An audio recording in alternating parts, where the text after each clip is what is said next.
હવે સ્વાધ્યાય 3.15 એક વિમાન 900 કિલોમીટર પ્રતિ કલાકની અચળ ઝડપથી ઉડી રહ્યું છે. 1 કિલોમીટર ત્રિજ્યાનું સમક્ષિતિજ વર્તુળ બનાવે છે. તેના કેન્દ્રગામી પ્રવેગની ગુરુત્વીય પ્રવેગ સાથે સરખામણી કરો.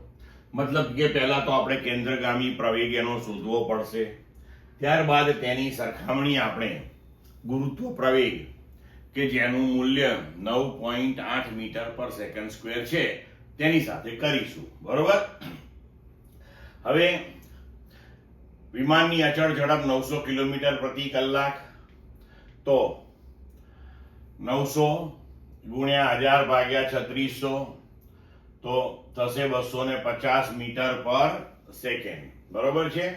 અથવા તો આને તમે 5/18 થી ડાયરેક્ટ ગુણી નાખો તો પણ થઈ જશે આ. બરોબર. અને ત્રિજ્યા આપી છે r બરાબર 1 કિલોમીટર એટલે કે 1000 મીટર. તો હવે કેન્દ્રગામી પ્રવેગનું મૂલ્ય થશે v²/r. તો a બરાબર v²/r. v છે આપણો 250, તો 250 નો વર્ગ ભાગ્યા r એટલે કે 1000.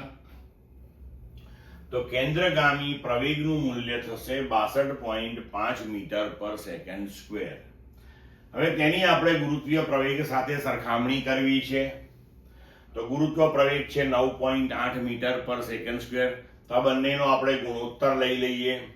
તો a ભાગ્યા g બરાબર 62.5 ભાગ્યા 9.8 બરાબર 6.377. એનો મતલબ એ થયો કે કેન્દ્રગામી પ્રવેગ એ ગુરુત્વ પ્રવેગ કરતા 6.377 ગણો છે.